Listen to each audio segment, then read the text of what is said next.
આજે સુરેન્દ્રનગરમાં પ્રજ્ઞાચક્ષુ મહિલા સેવા કુંજને વિઝિટ ઉપર આવ્યા છીએ. પંકજભાઈ ડગલી અને મુક્તાબેન ડગલીએ એમની જર્ની શરૂ કરી 1996માં. એ પોતે વિકલાંગ છે અને મજાની વસ્તુ એ છે કે એ સિવાય એમણે પોતાનું આખું જીવન આ જાતના દિવ્યાંગોને વિકલાંગોના સેવામાં વિતાવ્યું અને આજે એમની 4 જગ્યાએ જુદી જુદી સંસ્થા ચાલુ છે. મોટું વટવૃક્ષ થઈને ફાળ્યું છે અને ડૉક્ટર કે આર શ્રોફ ફાઉન્ડેશન એમને બધી કર્મચારીઓના જે બી એક્સપેન્સીસ હોય અને પગારો હોય એના માટે મદદ કરી રહ્યું છે. બહુ જ ખુશીની વાત છે.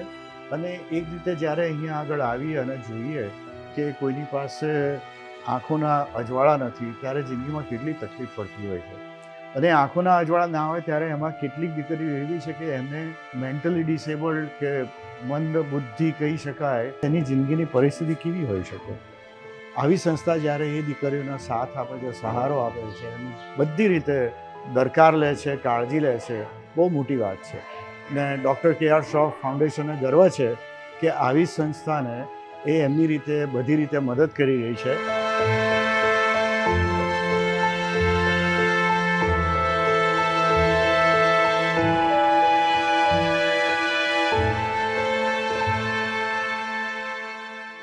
આમાં સ્પીડ પણ થોડી ઓછી થાય અને પ્લસ એનો હાથને મૂવમેન્ટ વધારે કરવી પડે, પછી એ લોકો આમાં કરે. જ્યારે એમને આમાં શીખાઈ જાય પછી આ બ્રેઇલ છે, પછી આમાં એ લખે પ્રગતિ લખે હું મહાન છું લખો પ્રગતિ.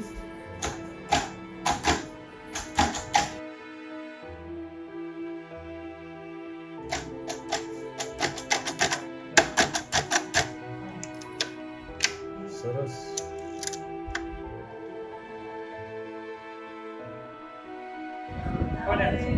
વિદ્યા હાલ જોઈએ જો મને આવડે છે કરી હું મહાન છું. શું વાત છે, વાહ વાત છે.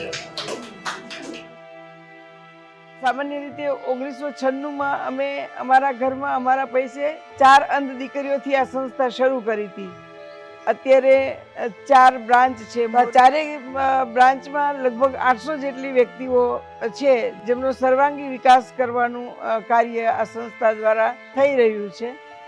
અત્યારે સામાન્ય રીતે જે 800 બાળકો છે એમાં સરકારશ્રી અમને 60 વ્યક્તિની પર હેડ પર મંથ 2100 રૂપિયા ગ્રાન્ટ આપે છે. આજે સામાન્ય રીતે દીકરીઓના કપડાં છે કે પછી જમવાનું છે, આવા બધા ખર્ચાઓમાં વાંધો નથી આવતો.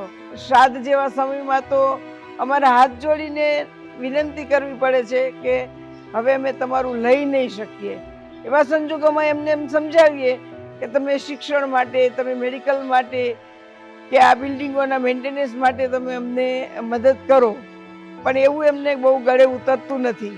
એવા સંજોગોમાં આ જે સંસ્થાનું કામ કરતા કર્મચારીઓ છે એમના પગાર માટે તો બહુ સામાન્ય વાત છે કે એને ગળે ઉતરે જ નહીં.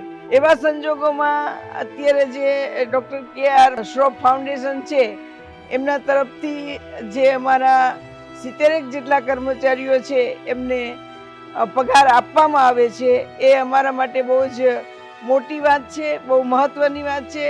અને એ સાંભળીને તો અમને તે દિવસે ખૂબ જ ખુશી થઈ હતી. અને એટલો મોટો બોજ છે કે જે સંસ્થાને ચલાવવામાં અન્ય ખર્ચાઓ કરતાં આટલો મોટા પગારો કાઢવા એ બહુ અઘરી વાત હોય છે આવી સંસ્થાઓ માટે.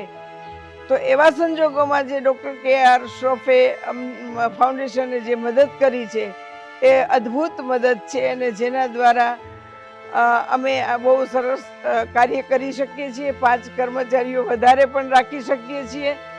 અને આવા જે બાળકો છે એના કામ કરવા માટે જેટલા માણસો હોય એટલા ઓછા પડે, કારણ કે જોઈ ન શકે એને દરેક પ્રકારના કાર્યો છે એ હાથ પકડીને શીખવવા પડે અને કરાવવા પડે. એવા સંજોગોમાં જે સરકાર નથી આપતી એવા કર્મચારીઓના પગારની પૂર્તિ શ્રોફ ફાઉન્ડેશન દ્વારા થઈ રહી છે. અમે હૃદયથી ખુશી અનુભવીએ છીએ અને અમે કાયમ માટે શ્રોફ ફાઉન્ડેશનના ઋણી રહીશું. આ તકતી અને પ્રસિદ્ધિ વિનાનો ટેકો છે.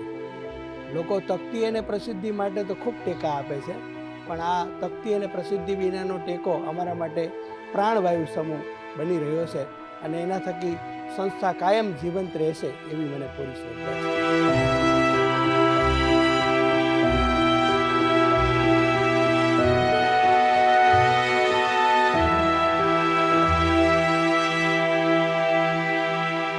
જ્યારે કોઈ બી સંસ્થા હોય તો એના માટે કર્મચારીઓ તો જોઈએ જ, અને કર્મચારીઓ જોઈએ તો એમને બી કોઈ બી રીતે એમને બી પોતાનું ઘર ચલાવવાનું હોય છે, એટલે એમને બી એમની જિંદગી હોય છે, એમનું ઘર ચલાવવાનું હોય છે, તો એના માટે એમને એક સેલરી તો જોઈએ જ.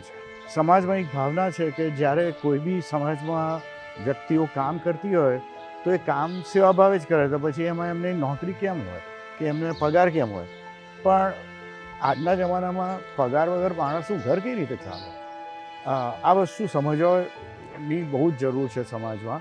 અને જે દાતાઓ છે, જે લોકો ડોનેશન કરે છે, કદાચ એમણે એ પણ વિચારવું જોઈએ કે સંસ્થાઓ આટલું મોટું કામ કરે છે અને અનેક સેંકડો લોકોને, હજારો લોકોને ઘણી સંસ્થાઓ સપોર્ટ કરતી હોય છે, તો એ સપોર્ટને વહીવટ કરવા માટે, એનું એડમિનિસ્ટ્રેશન કરવા માટે બી એક સ્ટાફની જરૂર પડે, અને એ સ્ટાફનું ક્યાંકથી તો ક્યાંકથી એનું તમારે કોઈ રીતનું વળતર આપવું પડે, અને એ વળતર આપનારું ના હોય તે બધી સંસ્થાઓને ચલાવવામાં બહુ જ મુશ્કેલી પડે.